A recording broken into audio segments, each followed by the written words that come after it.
എല്ലായിടത്തും ഓണത്തിൻ്റെ തിരക്കാണ്, ഓണത്തിൻ്റെ തിളക്കമാണ്. എത്രയൊക്കെ സങ്കടങ്ങളുണ്ടെങ്കിലും ഓണമെത്തുമ്പോൾ മലയാളി അതെല്ലാം മറക്കും. എന്നിട്ടിങ്ങനെ ഓണത്തിരക്കിൽ, ഓണാഘോഷത്തിൽ അലിഞ്ഞിങ്ങനെ അവൻ്റെ സങ്കടങ്ങളൊക്കെ മറന്ന് സന്തോഷത്തിൻ്റെ ആ നാടുകളിലേക്ക് കടക്കുകയാണ്. നല്ല നാളുകളെക്കുറിച്ചുള്ള പ്രതീക്ഷയാണ് നമുക്ക് ഓണമെന്ന് പറയുന്നത്. ഏറ്റവും മനോഹരമായ നാളുകൾ ഉണ്ടാകട്ടെ എന്ന പ്രതീക്ഷയുടെ ഈ ഓണക്കാലവും മലയാളി ആഘോഷിക്കുകയാണ്. രാജ്കുമാർ കൊല്ലത്ത് നിന്ന് നമ്മളോടൊപ്പം ചേരുകയാണ്. ചില ഓണവിശേഷങ്ങളുമായി അവരുടെ അതിഥികളൊക്കെ രാജ്കുമാറിനോടൊപ്പം ഉണ്ട് എന്നാണ് ഞാൻ മനസ്സിലാക്കുന്നത്. Rajkumar, good morning. മനോഹരമായ ഒരു ഓണക്കാഴ്ചയുമായിട്ടാണ് രാജ്കുമാർ നിൽക്കുന്നത് എന്നാണ് ഞാൻ മനസ്സിലാക്കുന്നത്. കൂടെ ആരൊക്കെയാണ് നമ്മളോട് വിശേഷങ്ങൾ പങ്കുവയ്ക്കാനായി ചേരുന്നത്? എന്താണ് കഥ?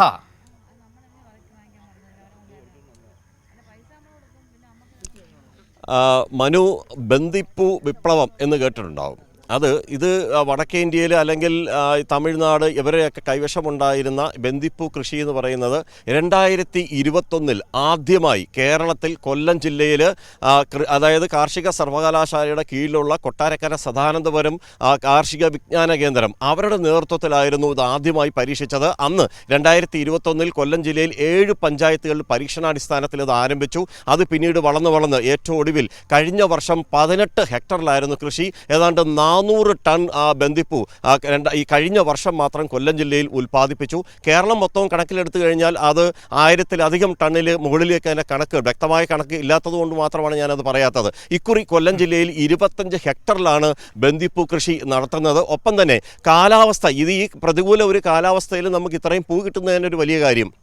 അതേസമയം ഏത് പ്രതികൂല കാലാവസ്ഥാ വ്യതിയാനങ്ങളെയും അതിജീവിക്കാൻ ശേഷിയുള്ളതാണ് വാടാമല്ലി. ആ വാടാമല്ലിയും ആദ്യമായി ഇക്കുറി ഈ കൃഷി വിജ്ഞാന കേന്ദ്രത്തിൻ്റെ നേതൃത്വത്തിൽ കഴിഞ്ഞ വർഷം തന്നെ ഇതിൻ്റെ പരീക്ഷണാടിസ്ഥാനത്തിൽ ആരംഭിച്ചിരുന്നു. ഇക്കുറി അത് വലിയ ഒരു ഏരിയയിലേക്ക് വാടാമല്ലി കൊണ്ടുപോയിട്ടുണ്ട്. മഴയാണെങ്കിലും വാടാമല്ലി വാടില്ല. അതേപോലെ തന്നെ ശക്തമായി കർഷകന് വലിയൊരു വരുമാനം നൽകുന്ന ഒരു സ്ഥലം കൂടിയാണ്. അതേസമയം നമ്മുടെ മനു ചോദിച്ച ഒരു വിശേഷം, ഞാൻ ഈ നിൽക്കുന്ന സ്ഥലം അത് ഒരുപാട് പഴി കേട്ടതാണ്. കൊല്ലം കോർപ്പറേഷൻ തദ്ദേശ സ്ഥാപനങ്ങളിൽ ഒത്തിരി പഴി കേട്ടതാണ്. ഒരു മാലിന്യ മലയായിരുന്നു ഇത്. അതായത് ബയോ മൈനിങ്ങിലൂടെ, കേരളത്തിൽ ആദ്യമായി ബയോ മൈനിങ്ങിലൂടെ ഇത് മുഴുവനും മാറ്റി, മല മൊത്തം മാറ്റി ഇപ്പോൾ ഒരു വലിയ ഒരു ഗ്രൗണ്ട് പോലെ, വേണമെങ്കിൽ ഒരു കൊച്ചു പ്ലെയിനിൽ ലാൻഡ് ചെയ്യാൻ പറ്റുന്ന തരത്തിലേക്ക് ഇതിപ്പോൾ മാറ്റിയിട്ടുണ്ട്. ഇത് മുഴുവൻ മൈൻ ചെയ്ത് മാറ്റി അതെല്ലാം പണമായി മാറുകയും ചെയ്തു. കൊല്ലം കോർപ്പറേഷനാണ് അങ്ങനെ ഒരു ബൃഹത് പദ്ധതിക്ക് അത് പ്ലാൻ ചെയ്തതും നടപ്പിലാക്കിയത്. ആ മാലിന്യം നീക്കം ചെയ്ത ആ മലയിലാണ് ഇപ്പോൾ മനോഹരമായ ബന്ദിപ്പൂ വിരിഞ്ഞു നിൽക്കുന്നത്. എന്നോടൊപ്പം Kollam mayor Prasanna Ernest, deputy mayor Kollam Madhu, അതുപോലെ എസ് ജയൻ തുടങ്ങുന്ന ജനപ്രതിനിധികളും ഉദ്യോഗസ്ഥരും ജീവനക്കാരും ഒക്കെ ഉണ്ട്. അവരെ സംബന്ധിച്ചൊരു വലിയൊരു ആഘോഷമായി ഈ ഓണക്കാലം മാറുകയാണ്. ഇപ്പം തന്നെ ധാരാളം ഇതിൻ്റെ ഈ ഓർഡറുകൾ ഇവർക്ക് ലഭിച്ചു തുടങ്ങി. മേയറെ, ഇതൊരു ഈ നേരത്തെ ഞാൻ പറഞ്ഞ പോലെ തന്നെ ബന്ദിപ്പൂ വിപ്ലവം പോലെ തന്നെ മാലിന്യങ്ങളിൽ നിന്ന് എങ്ങനെ മോചിപ്പിക്കാം, അത് പ്രത്യേകിച്ച് നമ്മുടെ മലയാള മണ്ണിനെ, ഗോഡ്സ് ഓൺ കൺട്രിയെ, അതിനൊരു വലിയ ഉദാഹരണമായിരുന്നല്ലോ ഈ നമ്മുടെ കുരിപ്പുഴ ചണ്ടിരിപ്പോ. എല്ലാവർക്കും നമസ്കാരം.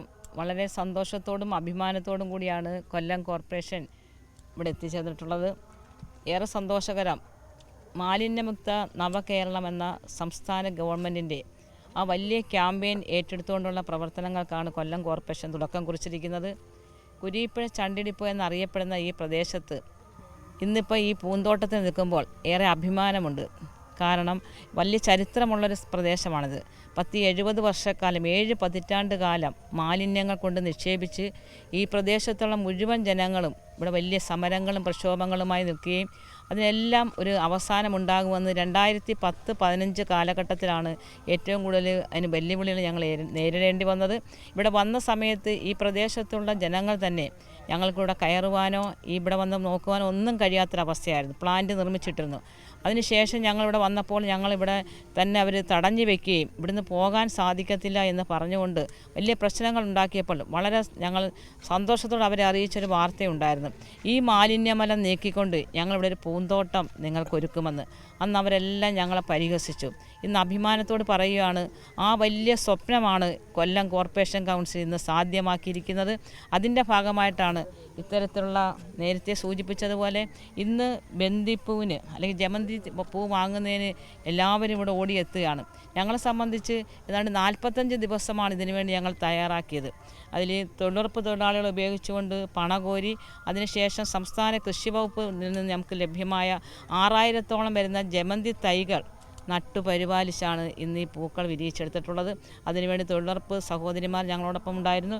അതുപോലെ നമ്മുടെ ആരോഗ്യ വിഭാഗത്തിൻ്റെ ആൾക്കാർ, deputy mayor, standing committee chairman, മറ്റ് ഇവിടുത്തെ ഡിവിഷൻ കൗൺസിലർ എല്ലാവരും ചേർന്നുകൊണ്ട് വലിയൊരു പ്രവർത്തനം, ഒരു മാതൃകാ പ്രവർത്തനമാണ്. അതായത് അന്ന് സമരം ചെയ്ത ആളുകളെ ഇന്ന് നിങ്ങൾ പൂ നൽകി ഇവിടെ സ്വീകരിക്കുകയാണ് അല്ലേ? അതെ, ഞങ്ങളന്ന് പറഞ്ഞാൽ അത് ആ സ്വപ്നമാണ് സാക്ഷാത്കരിക്കപ്പെട്ടത്. അപ്പോൾ ഓരോ കാര്യങ്ങൾ പറഞ്ഞിട്ടുള്ളത് പ്രാവർത്തികമാക്കിക്കൊണ്ടിരിക്കുകയാണ്. അതിൻ്റെ ഭാഗമായിട്ടാണ് ഇത്തരത്തിലുള്ള ഈ പൂക്കൃഷി ഞങ്ങൾ നടത്തിയിട്ടുള്ളത്.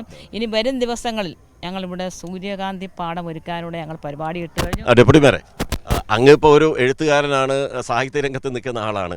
ചുരുക്കം ചില വാക്കുകളിൽ, നമുക്ക് അധികം സമയമില്ല.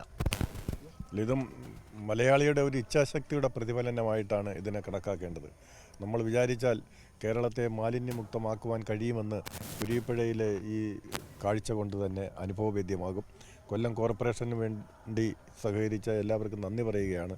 കൊല്ലത്തെ കൃഷി ഡിപ്പാർട്ട്മെൻറ്റിൻ്റെ ഒരു മേൽനോട്ടം ഇതിനുണ്ടായിരുന്നു. അത് തന്നെ വലിയൊരു കാര്യമാണ്. എന്തു പറയുന്നു? ഈ മാലിന്യം കൊണ്ട് ഏറ്റവും വലിയ ബുദ്ധിമുട്ട് അനുഭവിച്ച പ്രദേശമാണ്. അപ്പോൾ അവിടുത്തെ കൗൺസിലറാണ് ഞാൻ ലതയും. അപ്പോൾ അന്ന് ഞങ്ങൾ പറഞ്ഞാണ് ഇത് മാലിന്യം നീക്കി ഇവിടെ ഒരു പൂന്തോട്ടം ഉണ്ടാക്കി. അത് ഞങ്ങൾ സാക്ഷാത്കരിച്ചു. ഏറെ അഭിമാനമുണ്ട്. കാരണം ഞങ്ങൾ ഇവിടുത്തെ ഡിവിഷനിലെ ജനങ്ങൾക്ക് കൊടുത്തൊരു വലിയൊരു വാഗ്ദാനമാണ് ഇന്നിവിടെ നിറവേറ്റിയിരിക്കുന്നത്. അതിനുവേണ്ടിയിട്ട് ഇനിഷ്യേറ്റീവ് എടുത്തത് തീർച്ചയായിട്ടും ഞങ്ങളുടെ ബഹുമാനിയായിട്ടുള്ള മേയർ തന്നെയാണ്, ഈ ഒരു ഭരണസമിതിയാണ്. ഒരുപാട് നന്ദിയുണ്ട്. മനു, ഞാനെല്ലാം കേട്ടു രാജ്കുമാർ. എനിക്ക് സന്തോഷം തോന്നിയത് ഒരു മാലിന്യമലയായി കിടന്ന പ്രദേശമാണ്, അവിടെയാണ് ഇത്ര ഭംഗിയായി ഒരു പൂന്തോട്ടമാക്കി മാറ്റിയിരിക്കുന്നത്. അവിടെ ഒരു പൂക്കൃഷി നടത്തുന്നു എന്നതിനപ്പുറത്തേക്ക് മഹത്തായ ഒരു മാതൃക കൂടി കേരളത്തോട് പറഞ്ഞു വയ്ക്കുകയാണ്. അത് ഒരുപാട് സന്തോഷമുണ്ട് ആ കാര്യത്തിൽ. പ്രത്യേകിച്ചും കോർപ്പറേഷനോട് വലിയൊരു അഭിനന്ദനം കൂടി പറഞ്ഞേക്കൂ രാജ്കുമാർ. അഭിനന്ദനം അറിയിച്ചിട്ടുണ്ട് ഞങ്ങളുടെ ന്യൂസിൻ്റെ ആങ്കർ മനു അറിയിച്ചു. Okay, thank you Rajkumar. രാജ്കുമാറാണ് നമ്മളോടൊപ്പം സംസാരിച്ചുകൊണ്ട് ഈ കാര്യങ്ങൾ പങ്കുവച്ചത്. ഒരു മനോഹരമായ ഓണക്കാഴ്ച കാണുന്നതോടൊപ്പം തന്നെ മലിനമായി കിടന്നിരുന്ന ഒരു പ്രദേശത്തെ ഒരു പൂന്തോട്ടമാക്കി മാറ്റിയെടുത്ത ഒരു മനോഹരമായൊരു കാഴ്ച കൂടിയുണ്ട്.